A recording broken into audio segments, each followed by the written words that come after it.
DJ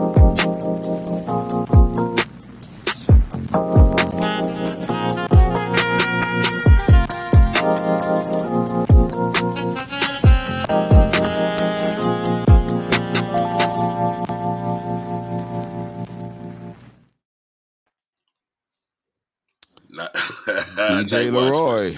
NightWatchman, how you been, buddy? I'm well. How are you? All right. I understand that last week the governor made some sweeping changes as it relates to, let's say, the oversight dealt to OCM. You heard about that? Absolutely. It's a game changer.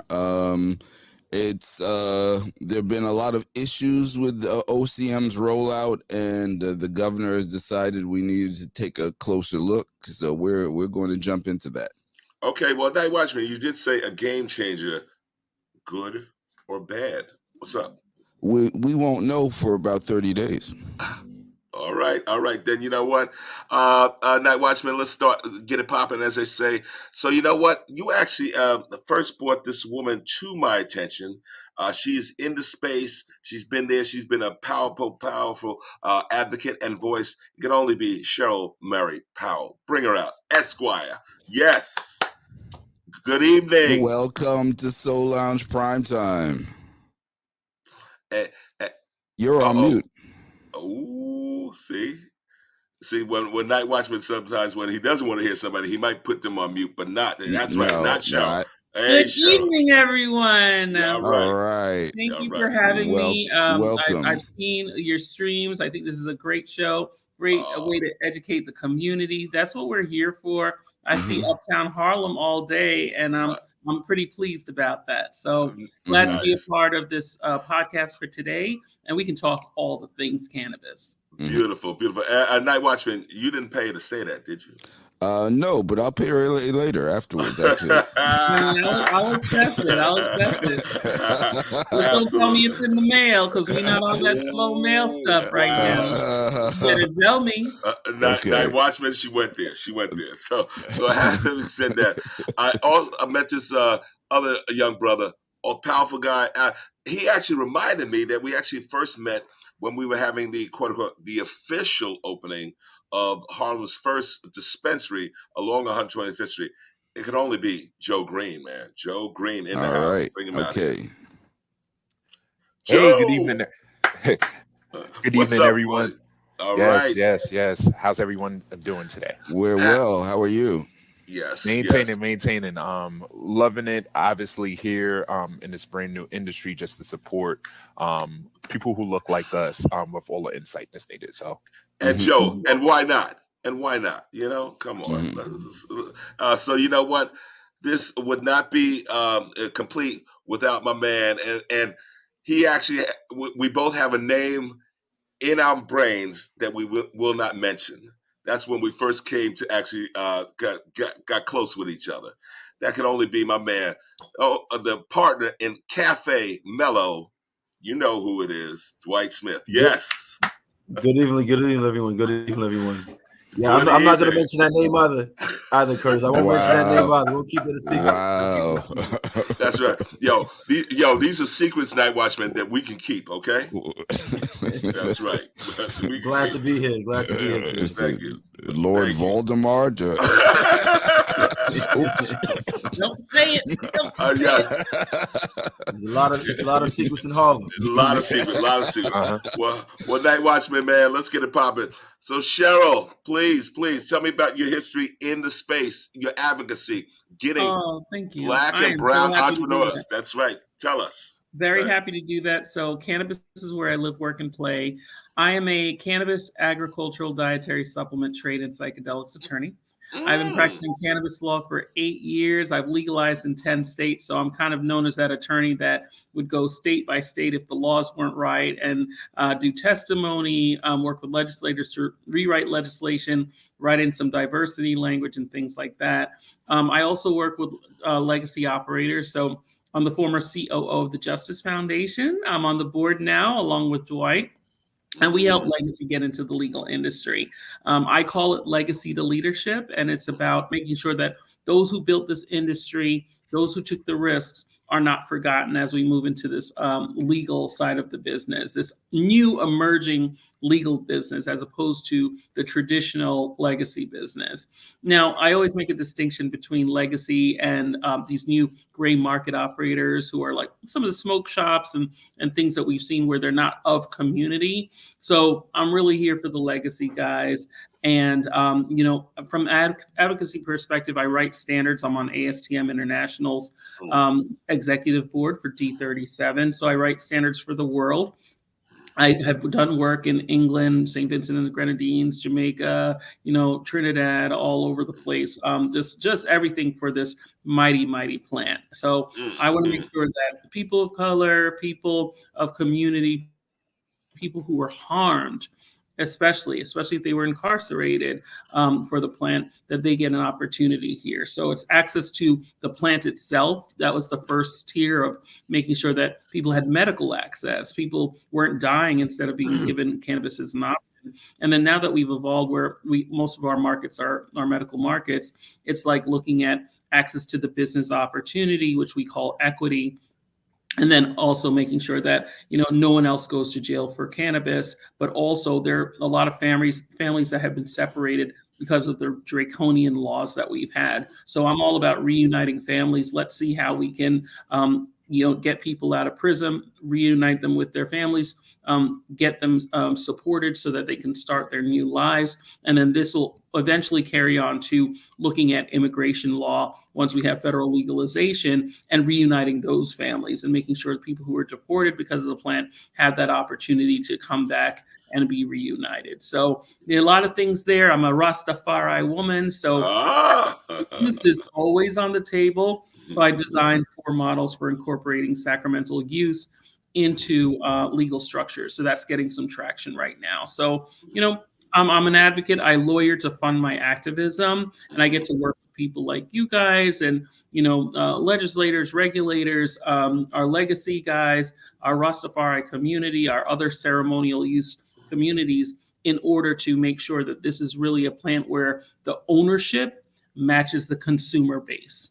Excellent. Thank you for that. And of course, Joe, certainly we know OCM, but do tell me about your role with the city and what you do, man. Talk to me. My role is a culmination of many things that I've done in my professional sector. I'm originally from Harlem. I'm at Harlem Commonwealth Council right now, where they really recognize that entrepreneurs who look like ourselves lack the resources to really get a business incubated and started up. And in the brand new cannabis industry, just because it has so many regulations that are, a little bit different than traditional businesses, we wanted to ensure that people who look like myself and people who are local here to Harlem had all the best resources to kind of get all started.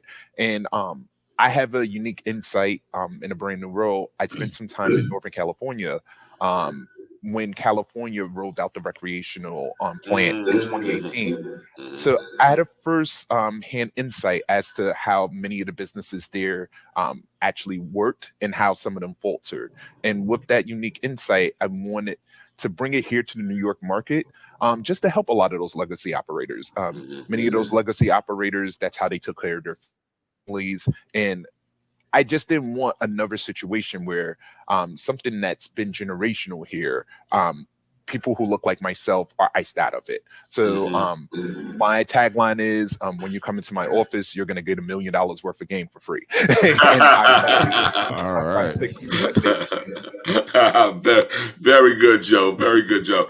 And Dwight, now, we're not going to go right into the heat and talk about my opening remarks and statements, but please, man, do tell me about when we first met. We had a nice little conversation telling me about your journey, and also give me a little bit of insight in terms of your touch point with OCM. Well, thank God for Scheril and people like Joe Green who are working on the macro level to get information to change things for people like myself in the community. And what I'm trying to do on the micro level, as far as a minority-owned business, to get information to our community and to get people into the space and create a safe environment for them to gather information and stuff like that. So I'm local to Harlem. My family's been here for forever. I actually grew up about 4 blocks from where my business is at currently. Wow. My connection to cannabis, my father's actually deported for cannabis. They're from the Caribbean and stuff like that. He's a Rasta man as well. Oh, And shoot. so I have like close connections to it. So it was a blessing when I came into contact with Scheril and Joe as well, and to be able to play a role in materializing what the works that they're trying to do out there. Well, you said you wanted to hear the situation first.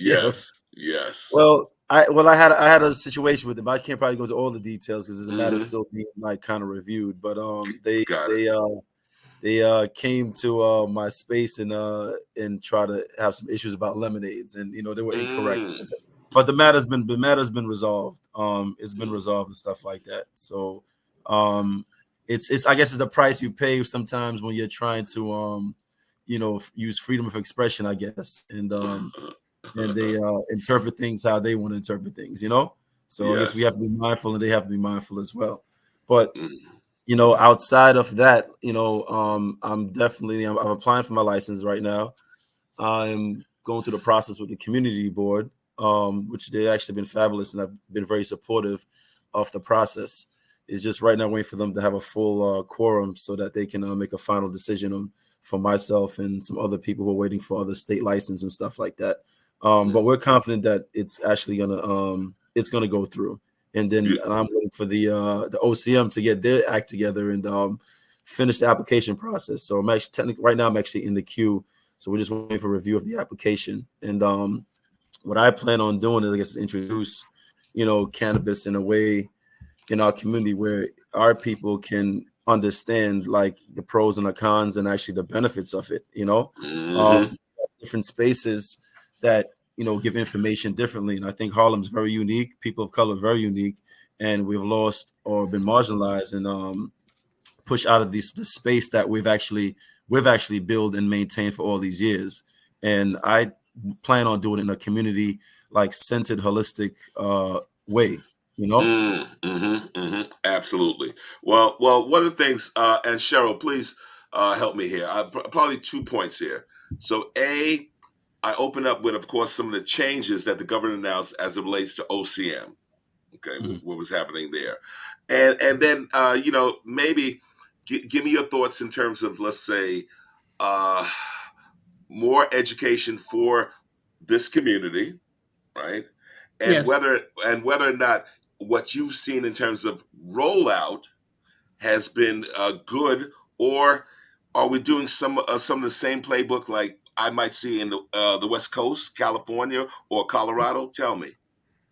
Yeah, no, that's a really great question. So, because I've worked in so many different states, I can do that comparison. Nice. With regards to the rollout. And, again, because I'm like, an OG when it comes to cannabis activism, I remember the days that we longed for an environment like this. So I think, I'm not overly critical of the OCM. Okay. Because I know they've doubled down on equity, right? So, who's the most harmed? I think that's the question that we have to ask. According to the MRTA, it says, the people, significantly harmed people are people otherwise law-abiding citizens. So let's break that down. People who have gotten these cases, and again, keep in mind, we're coming out of the stop and frisk era as well. So when you're in an illegal market or not legalized yet market, and you have like a law like stop and frisk, it means that anyone who consumes for their health benefit, especially if you're a Black male, especially if you're Rastafari and you visibly have your crown, you have locks on your head, you are a target for law enforcement. So coming from that perspective of, these otherwise law-abiding citizens that really just consume the plant for health benefits, spiritual benefits, meditative benefits. It's their sacrament, their holy sacrament, which is a culturally protected right. Yes, I'm aligned with OCM saying, you know what, we're going to start with those people who are most significantly harmed and people who are arrested. Let's look at that. So if you were arrested for cannabis, that means you at least at a minimum, had law enforcement hands on your body. At a minimum, you had law enforcement hands on your body. And we know how there's a range of what that experience can be like and how much of a violation that is for you, right? Yes. If you were arrested, there's some type of loss of freedom. So whether you were incarcerated for a few hours, or if it was days, or if it was months, or if it was years, yes, there's a violation there. So when the OCM says we're going to create this this license type called the CARD, Conditional Adult Use Retail Dispensary License, it's for justice involved individuals. And then they followed through and they define justice involved with anyone who's had a conviction related to cannabis, even if the final charge wasn't cannabis, like it could be disorderly conduct, but it started and turned on that arrest where law enforcement hands were on your body and you had some type of experience of loss of freedom, then I'm with that. I'm a cannabis activist. I have used cannabis for, since I was 17 years old at a minimum, right? I started in college and I found the benefits of it. I've had years when I've never consumed. I've had years when I've consumed quite a bit, depending on what my mental state, self-medicating because there wasn't a legal process to access the plant and things like that. I am a lawyer. I'm an international public figure. I'm a highly regarded, good contributing citizen. But I did not experience that significant harm that my brothers and sisters that experienced incarceration had. So I'm okay with them being first in line. Right. I'm going to help them. So that's the other part of it, of your question is like, how do we get the information out? So when I was approached to take this job with the Justice Foundation, I considered it. And they said they're looking for a woman. No, they're looking for a person from New York. I'm from New York. I was born here, grew up here. They're looking for someone because you have to have that tie. Because New Yorkers are very, we snobby. We're a little territorial and snobby. You can't come up in here and be like, "Hey, I'm here to help you guys." Da, da, da. And they're like, "You're not from here. What you know about here?" Right? So I'm from New York. That was the baseline. And then also it was helpful that I was a person of color as well. And it was also helpful that I was a lawyer, so I understand the strategies. And it was helpful because I've been doing this work my entire career, right? So it's a really good fit with the Justice Foundation. Moving up here, starting my son in a new school, taking a significant pay cut to make the move, no relocation. This is what I call my season of service, right? Just if I didn't do it, I think it would be a different landscape. Whether it's like the people I actually touched and helped, it's me being this loudmouth on equity first, me really talking about and holding down the OCM and supporting them putting equity first, me speaking at every OCM meeting up until recently, just so people know you can do this. You can show up in these spaces. It is astounding to me how many people don't even know that their community boards meet on a regular basis and have never. They don't even know their municipalities. I deal with people all over the state, all over the country, and they're like, once they get their licenses, they're like, "Oh, how do I get this notice to municipality? What is this all about?" "Oh, you go to your city board meeting." Yes. What is that? We have so much work to do in community. This is a scratch on the surface. This is the tip of the iceberg. We got so much work to do in community. A lot of us like to critique and criticize, but we're not honoring our civil responsibility to ourselves, our future generations, our families. We're not doing it, and we need to look inward. We need to look in the mirror. finally, in that strategic plan, it's like, how do you create awareness? I had to go to every legacy event that I could find and introduce myself to a very, very closed community, legacy Florida, but I'm not legacy New York, and really gain the trust of the community. That's what it takes. Like showing up consistently every single time, not asking too many questions about things that have nothing to do with your purpose, and getting trust that there is this thing coming, and be aware that this is happening right now and you have to be a part of it, and then preparing them for the application process. Let's go ahead. There's no cycle open, but let's set up your LLC now. So when it opens, you're ready to go. Let's register you as a minority women-owned business enterprise, because it's coming. So you'll have that designation, and really doing the preparatory work, again, as you're building trust with this closed community and letting them know. And then, it's go time. When the application launches, it's go time, and it's the long hours. Like, I was fortunate to work at the Harlem Business Alliance downstairs. They allowed me to be there, and I would see person after person after person after person after person. Wow. Every single day. And when they're closed on the weekends, I would rent a brownstone and do that all day on a Saturday or a Sunday, taking applications. And in the evenings, I'd be at Harlem Tavern doing applications out on the patio, doing applications with the laptops that we've had at the Justice Foundations, bringing them to Harlem Tavern, bringing them to, like, walking around with 5 laptops, bringing it to a random brownstone that I rented for the day. So, that's what community work looks like. A lot of people are like, oh, you just, you're going to come here and talk about this, that. No, I put in the work. And we put in the work as a community, because there were volunteer attorneys, there were volunteer accountants, and then other fellows, justice fellows are what I call my people, they started helping other fellows.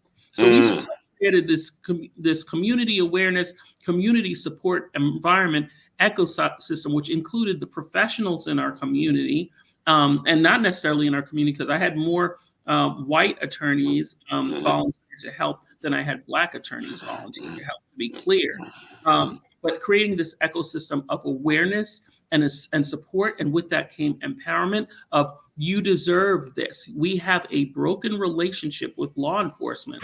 We have a broken relationship with the state. We have a broken relationship with government. Okay. But trust me, once I got their trust me that we're gonna be the first in line.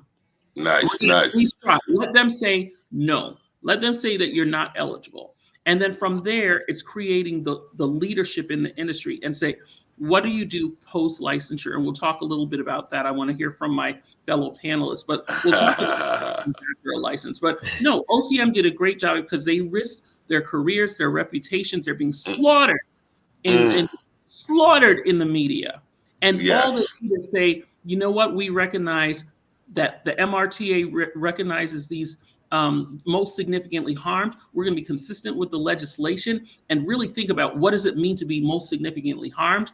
And they assess that most significantly harmed means that you were harmed by law enforcement, that you had their hands on you, you lost your freedom, you may have lost your job in that one day you were in jail. Someone would be like, oh, you were only in jail one day. You may have lost custody of your kids. You may have lost your whole job. You may have that may have been the straw that broke the camel's back with your family, and your partner left you just over that one day of incarceration. So, we can't take that too lightly. And I'm very fortunate that I was in this market where they took those risks of themselves in order to make sure that these people got the card license. And now with the next round, where everyone could apply, they've already started rolling out. This is the second announcement of licenses that'll happen today. And I think they're doing a great job. And I think we need to support them. And I think we need to see what is next, what is possible, because we have the most diverse market of owners in the country as a result of that. That's the story they don't want to tell. Correct. More people have licenses in New York State than any other state. And then people are going to get on the microphone and talk about the OCM, which is a diverse organization. We have a Black male as the executive director. We have a Black woman as the chair of the Cannabis Control Board. And then we, as our own people, want to critique them and not support them when they've doubled down and they, as a result, have created the most diverse market in this country. And there's another stat, which is that they doubled the number of Black and brown ownership dispensaries countrywide just by what they did in New York. So that's a significant achievement, and it's sad for what it says about the country, but it's important about what it says for the New York program. And you know what, NightWatchman, one of the things what Scheril mentioned, I heard my ears perked up, especially being that there cannot be a discussion about cannabis in the legal space without actually mentioning HBA, Harlem Business Alliance. They are the first ones, the first organization to really start a public discussion in that space. And that would not have happened without this woman right here, Regina Smith. Regina, how you doing, my dear? I'm good. How are you? Good, good. So, Regina, you heard Scheril and her comments, and I know you definitely have some thoughts yourself. Tell me what you've been feeling, especially with the governor announcing some of these changes at OCM, and we certainly don't know what she said with some of the articles that have been in the paper and their criticism of OCM. Tell me your thoughts. So, I'm disappointed. Okay. But this goes all the way back to the way the legislation was written in the very beginning. We thought that MRTA was flawed, and we said so. We thought that there should have been at least $500 million allocated for all of the most harmed communities throughout the state. We knew that the vast majority of people who were harmed were Black people. There were studies done by Eddie Ellis decades ago showing that certain communities funded upstate prisons, funded upstate communities. Wow. Okay, so Black bodies funding white economic development and wealth creation within their communities. So that didn't happen. MRTA was written such that they included everybody. MWBEs, that's minority women-owned business enterprise. Yep. Veterans, and not to say that veterans should not have been included, but we have a lot of harmed veterans, so they should have been prioritized. It should have only been the most harmed individuals first and foremost, funded and first to market. Okay, which means, let me go back to funding. That $500 million, which really was a low number. When we spoke to our legislators about that amount, they ran. They just felt that there was no way that they could possibly ask for that kind of money for people who have been harmed for 50, 60, 70, years. Okay, more, 70 plus years. So when you think small like that, and when you don't feel strong enough to stand up and advocate for your people, then what do? You get crumbs. So, yes, it's nice that they came out with the card license, and I think that the people at OCM are truly dedicated and wanted to see this industry unfold the way it should have in New York. And I don't want to compare our so-called progress with other parts of the country when other parts of the country's progress, it's dismal. It's not even worth discussing. So we talk about we have a more diverse participants or people who are acquiring some of these licenses. Whoopee! If you look at the harm that's been done and you have marginal success, and it's got to be marginal because how many people from our communities who were interested in getting into this space could not get into the space because there weren't more organizations like ours, more individuals like Scheril, around the state, we weren't funded to do this kind of work. Mm-hmm. So the technical assistance was incredibly important. That should have happened prior to legalization or prior to the issuance of licenses. Mm-hmm. That did not happen, nor was there real money for startup funds Right. for these individuals, these aspiring entrepreneurs. And we know we have a lot of bright people around the state of New York. Yes. Who have been given these opportunities. Mm-hmm. So the legislation was flawed. Mm-hmm. Our people, our legislators didn't ask for any money. They didn't get hardly any money.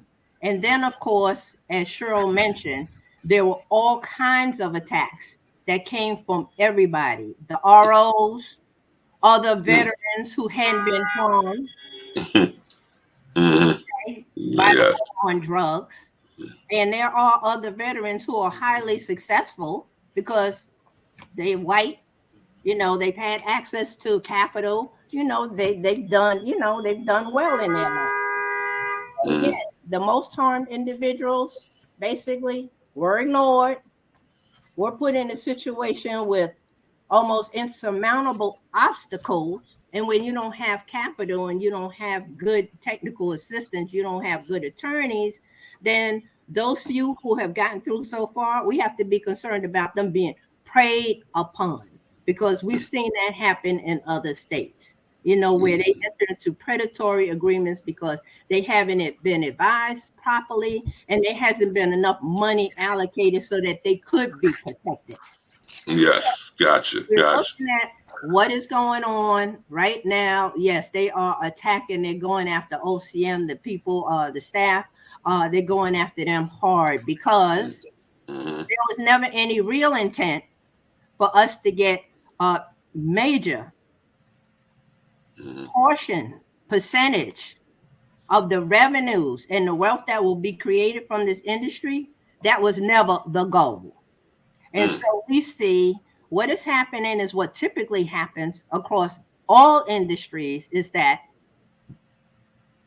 non-Black people want 99+% of any and all industries in this country. Our role is to consume. Us have gotten it twisted. You know, I mean, that is our role as far as they're concerned. So no, Gotcha. I'm not happy. I'm not pleased. I'm not jumping up and clapping my hands and patting people on the back when I still see all of these people in our communities who haven't been able to get into this market. And now what do they want to do?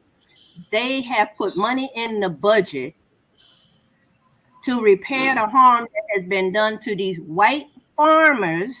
Yes. Okay, who frankly don't give a damn about people in our community. Don't give a damn, okay? But they want to repair the harm that has been done to these farmers who they put at the front of legalization. That lobbied to be at the front and asked to be at the front. Sorry, Ms. Regina. Right.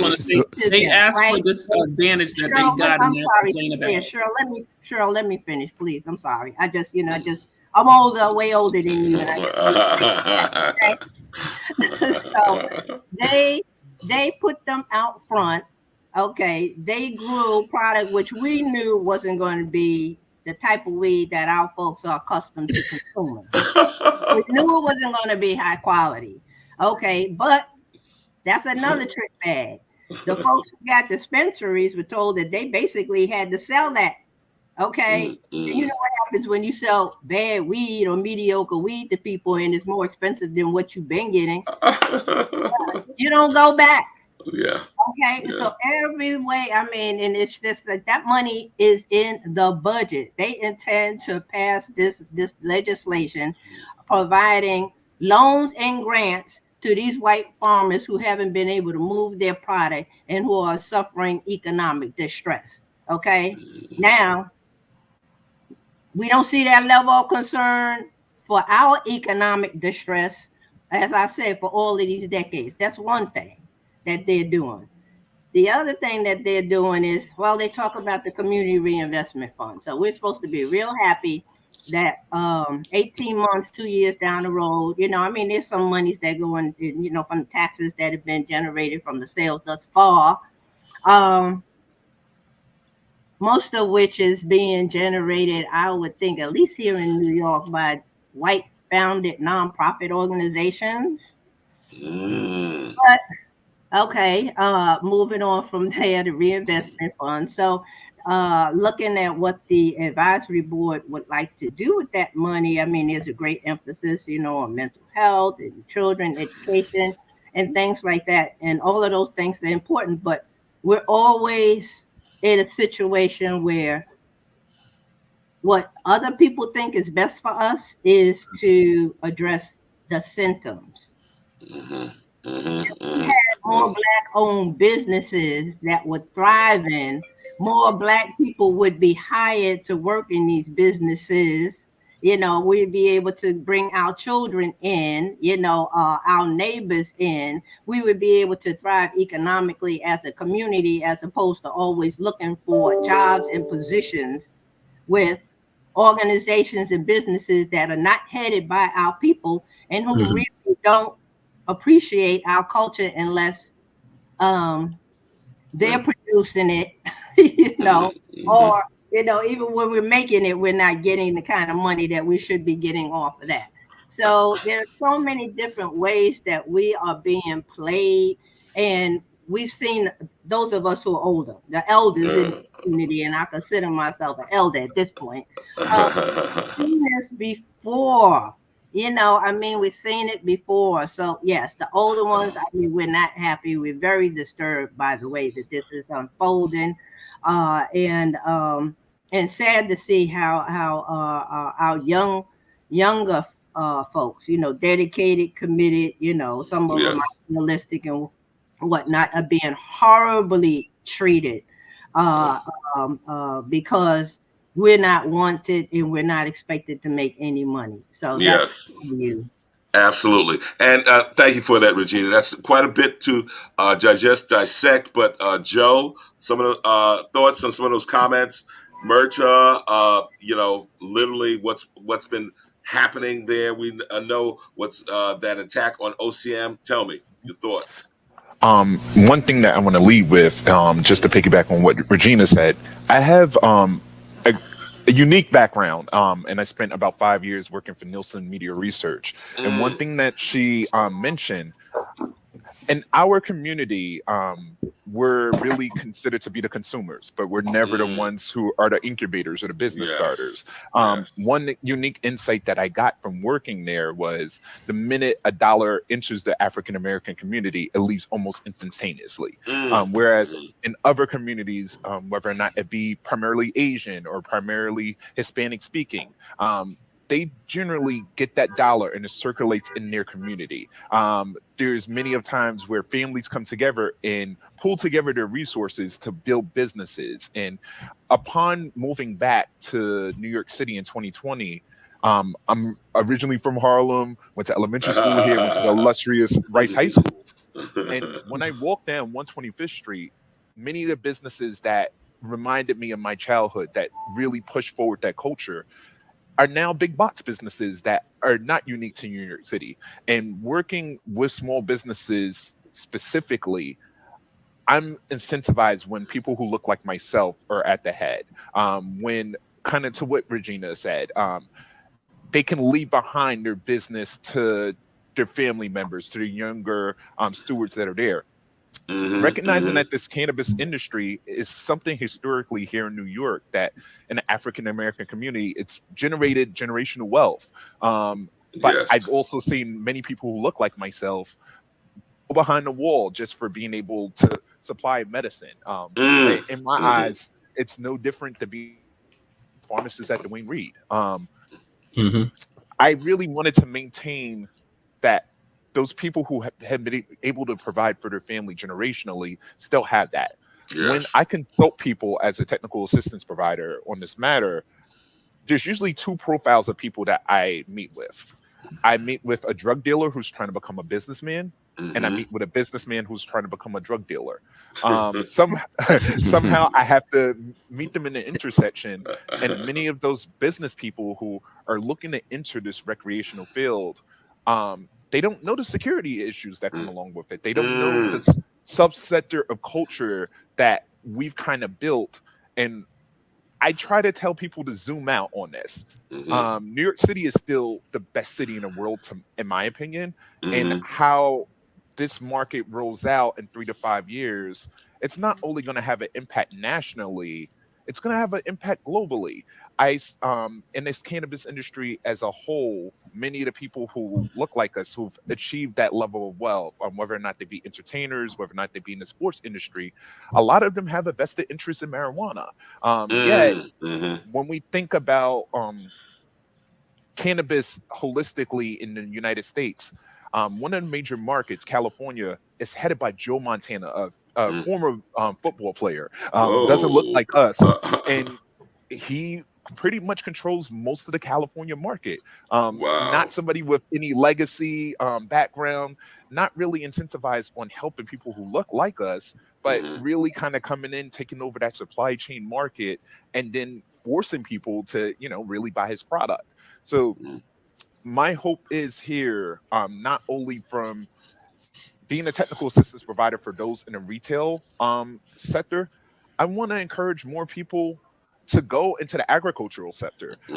What benefit is there of having a retail store if you're part of a supply chain where you're the only Black person that's there? Wow. Yeah. And to what Regina said, it's unfortunate that, hey, the few cultivators that are now licensed from the OCM don't look like us, and that's a bigger story just because historically we don't own much land here in New York State.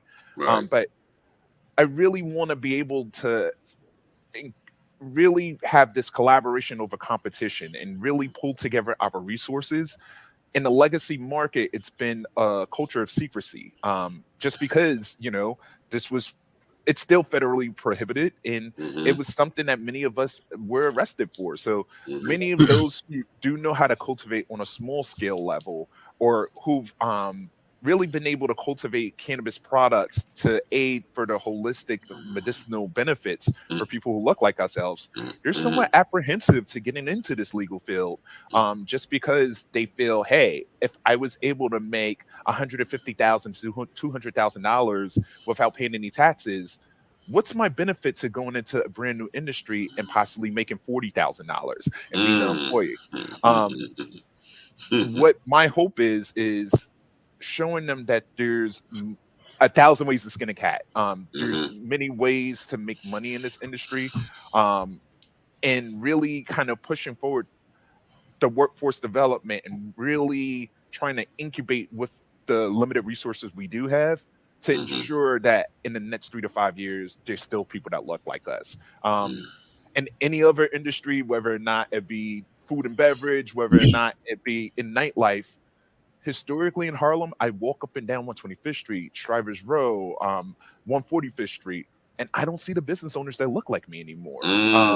As the neighborhood continues to change and people of a different hue moved in, many of the things that made Harlem special and that was super cultural to me growing up, and now that I want to pass on to my kid, they no longer exist. I may be aging myself a little bit, but I speak so much about the Imogene Diners, the Pan Pans of the world, that, whenever there was a celebratory event here in Harlem, families typically went there and really congregated. Yes. Those places don't exist anymore for people of my daughter's generation. And it's so imperative that for the next generation of free thinkers, that they see people who look like themselves in positions of leadership. And a brand new industry like this, where New York really focused on social equity and pushing forward those who look like myself and may have come from communities disproportionately impacted on the war on drugs. They really wanted to give them a fair shot to get a head start in this industry. I support that. There's a limited resources, so on and so forth. So rather than cry over spilled milk, I say, hey, there's plenty of us here who have the resources. Let's identify each other, put our egos to the side, and build something that's generational. And that's where I'm at with it. Love that. And Dwight, you're in the community. You definitely know the pulse beat of the community, and certainly we do know that. Oh my God, there's a new hotel on 125th Street with a convenience store, and I understand that there was illegal cannabis being sold in that convenience store. Man, you heard what Joe was saying. You heard, of course, Regina and Scheril. Give me some of your thoughts, especially if Ray and Pookie have their product. They know their product, right? And we certainly do know that their product is a lot less expensive. Wait, stop. Okay, Because go ahead. Ray and Pookie is not who opened up a convenience store. Ray and Pookie don't have money to open up a commercial location in a brand new hotel. So let's take them out of the conversation and let's talk what really is. It's really important that we frame this. We talked about it earlier. Scheril mentioned it. I want to underscore a couple of things that Scheril said and a couple of things that Regina said. Number one, Scheril mentioned that is not the legacy market. Is not the people who are opening up these new stores. They are interlopers that are taking advantage of a gap in the fence and running wide through it. Because the way enforcement has been set up, it's very, very ineffective. And we can talk about that particular store at the Victoria, which upon getting a notice that they were right there, OCM did come down. They came, seized stuff, and they put stickers on the window, and the next day the stickers were down. And the day after that, they were advised the stickers had to go back up, and the stickers went back up, and they put balloons over them. So, so that's one store out of what are estimated to be in the thousands of unlicensed stores, both in the city and statewide, that have come up. So the issues that we're looking at right now, and I wanted to go back to what Regina said about the fact that there were 10, 20 stories about Governor Hochul coming in and basically doing an audit of OCM for 30 days, upon which we would probably expect that at the end of those 30 days, there will be some changes in operations and possibly personnel. But what we didn't hear is the story about the $152 million that were allocated toward the farmers, which is what Regina said. So if there's 152 allocated to make sure the farmers are going to be okay, why is there not also money being allocated for the card licensees, many of whom are still trying to get their stores open, many of whom were harmed by the litigation that came from seemingly out of nowhere, challenging MRTA and challenging. And I want to talk about the fact, I got an email from our friend Dr. Stephen Robinson, and it talks about a white couple in California that has been behind not only the lawsuits here in New York, but in Washington State, in 3 or 4 or 5 different states. There is a couple that all they do is sue for licenses, even though they don't even live in New York, but they're suing to saying that they're harmed by not being able to apply for these licenses, which to me is ridiculous, but it's been effective. And these suits, which may be sponsored by other entities, just like the veterans, when you look behind the curtain, we understand that there are people who did not want this legislation to go forward and be implemented as the law was passed, and they've been able to create conditions that have slowed the development. And what I think Regina said is right on point, that the idea is let's slow it, let's do what we can to derail it, and then maybe we can come in and take it over, which has been what has happened in every other state other than New York.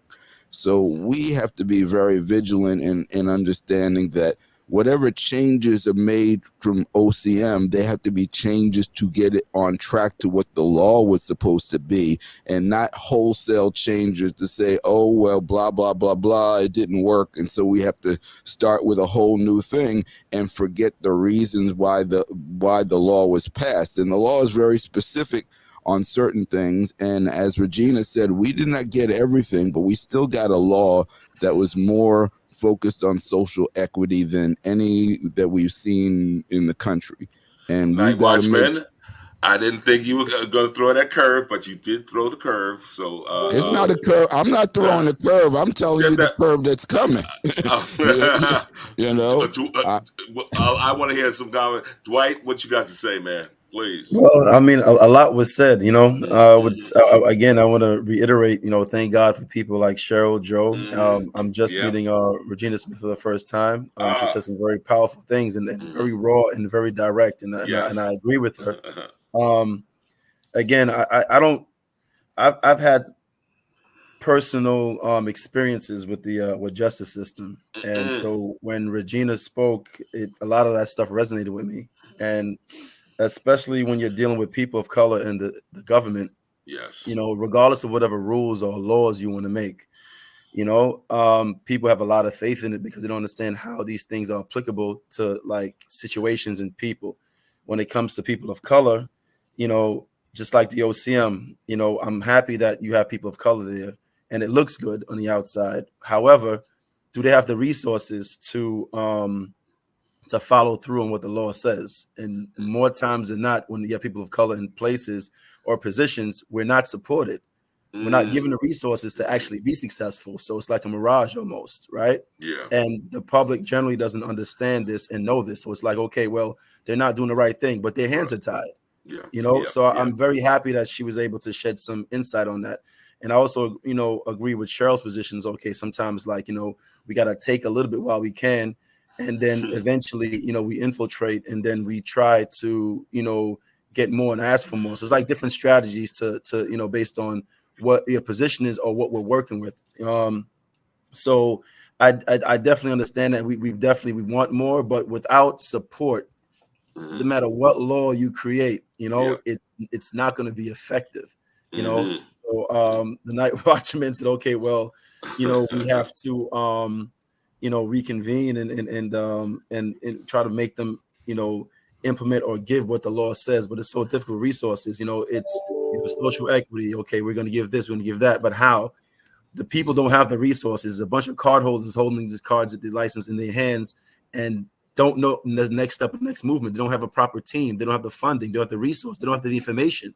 Right. And you know, as Regina says, you know, once you know the people from the outside or the powers that be realize this, you know, there's predators. They start exploiting people, and people get desperate. You know, you know, you hold these licenses, you don't use them, you lose them after a while, right? Yeah. So now you're forced in a situation to do business with unsavory characters of people that you wouldn't normally do because of out of desperation now. Wow. So it's like, you know, a lot more needs to be done in terms of that. I'm happy that there's business, you know, organizations such as HBA, Harlem Business Alliance, to be able to provide resources for people in our community. But again, even when you do have resources, are they accessible? You know, most people in our community of color, we're just so caught up with our day-to-day trying to make it that even the resources there, we can't even stop in order to access it because we're going to lose a day's pay. You know, we're going to lose that pay. We're going to miss our rent. We're going to miss our light bill. You know, so the government, I think, on a larger scale has to get involved, you know, or we have to actually demand we need more social resources that's going to buy us time so we can access, you know, the resources that are there for us in our community so that we can position ourselves to be successful. Yes. I grew up on 123rd Street, and my cousins, they know we're involved in a lot of stuff in the street. And my aunt was a part of the tenants association and involved like a lot of civic things in the community. And she used to tell my cousins, you know, buy these properties, you know, these programs. I remember they were selling buildings for $1, you know, those programs and stuff. I was a child at the time. And, you know, for some reason they didn't get involved and do it. But the point again, you know, we're caught up and we don't believe that we can do certain things because we've been put down so many times, time and time over, that even though there's an answer or they look like it's a way out, we don't believe in ourselves in order to be able to access these things and be successful. So we definitely have to like pool together and try to do more. I had an experience at the community board, in this process, and I said to myself after one of the encounters is that why us, like as people, right? Why don't we give ourselves a chance? As people of color, we criticize, but we don't give ourselves an opportunity to fail. My thing is give a person opportunity and see what they do with the opportunity before we just gatekeep and stop them. Yes, yes. So I think we, and again, like Joe said, I'm from Harlem. These stores are different. They're not people that look like that are in these places. And Regina said the same thing again.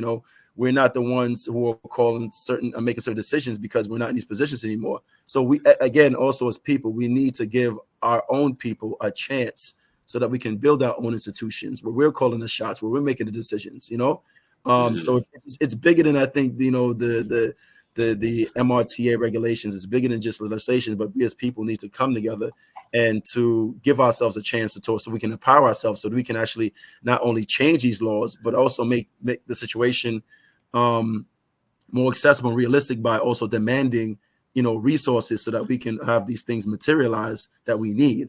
So it says a lot was said, and I hopefully people like myself who are minority-owned business in the community, we can now disseminate the information. We can have people gather that don't have access to information to be able to have people like Scheril there to be able to speak or disseminate their information somehow.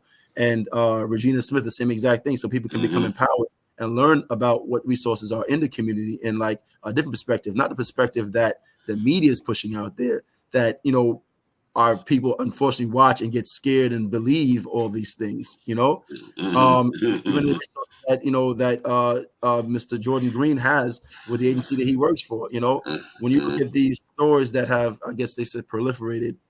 Yes, these people, I would say, and I can't get mad when a person positions themselves to be successful. You look in our communities, is that bodegas, Arab owned, Spanish owned, stuff like that. It's positioning because they understand like the power of having property and real estate and business. So it was an easy, simple situation, for these businesses to make a transition into something else that's profitable because they position themselves. So again, we as people of color, we have to position ourselves when the opportunity, it presents itself, we can take full advantage. And I think that's what Regina's emphasized in her conversation. Also Scheril, but in a different way. And Joe, we need to position ourselves as people.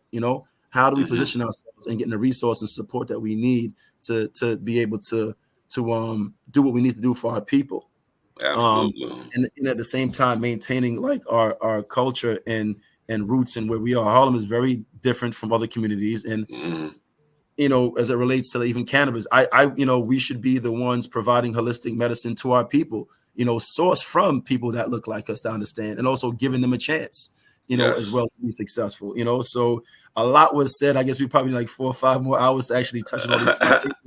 So I try to touch on a bit here and Absolutely. stuff. And I also want to mention we're having a fabulous fundraiser on March 30th.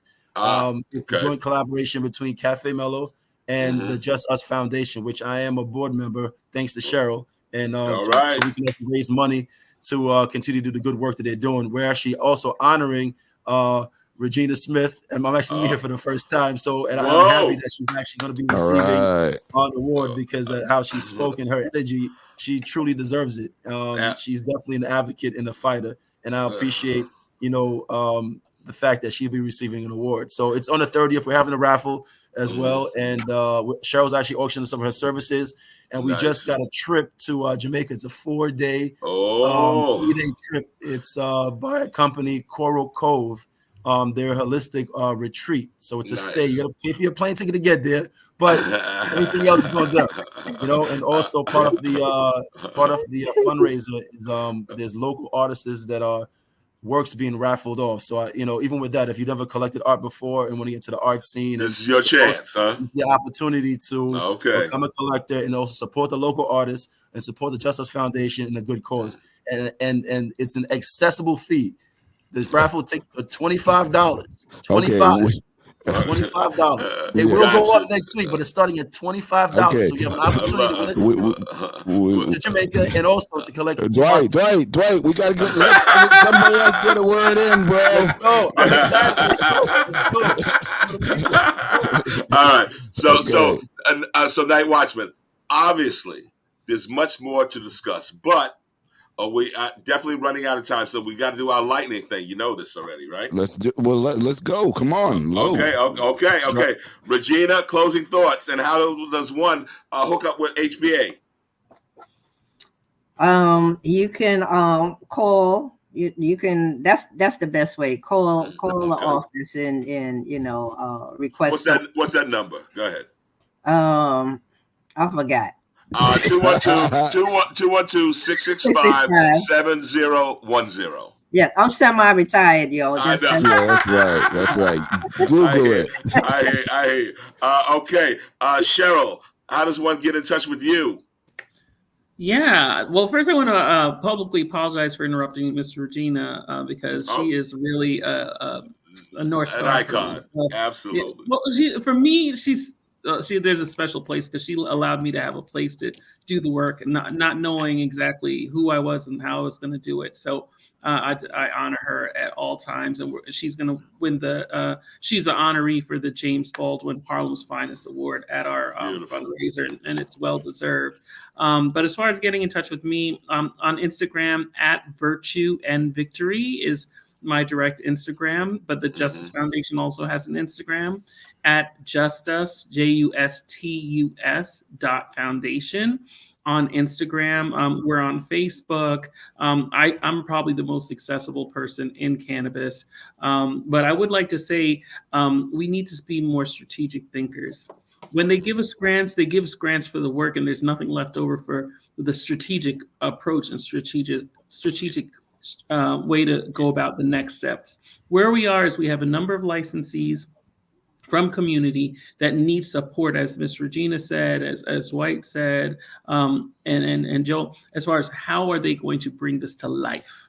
Yes. So yes, we kicked down the door, we held the door open for others, we made it inside, but how are we going to lift them up and make sure that they are successful and that those funds can be contributed back into the community for the new licensees? I want our community to be funded by our community, and the people who are the tip of the spear, the first movers. They're the ones I'm looking to. Once you're making these million, gazillion, quadrillion dollars in cannabis, you need to be the funders in non-predatory contracts for the rest of the community. And that's how we build this ecosystem. So I give thanks to you for even allowing me to be a part of this conversation. Absolutely. Joe, take us. Go ahead. So I try to make myself accessible. I'm right here in the heart of Harlem, 125th Street, between St. Nicholas. So where you at? 361? 361 West 125th Street. So right across the street from the 125th Street Business Improvement District. Here in the heart of Harlem.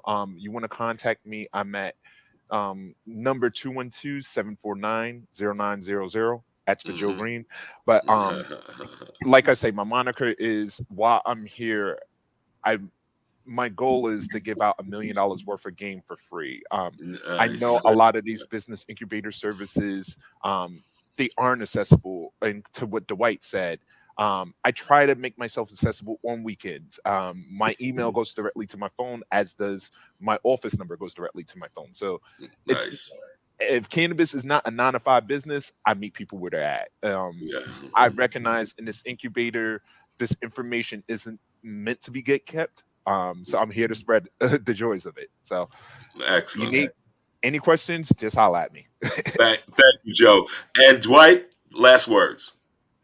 I mean, thanks for having me on the show. I guess we don't have a lot of time, but I would definitely like to return to just have these discussions. We're a really good panel. I really enjoyed it, Well, Night Watchman, you did say give it at least 30 days, a month, so they will be invited back to the barbecue. Is that correct? Absolutely. All right. Having said that, Night Watchman, take us home.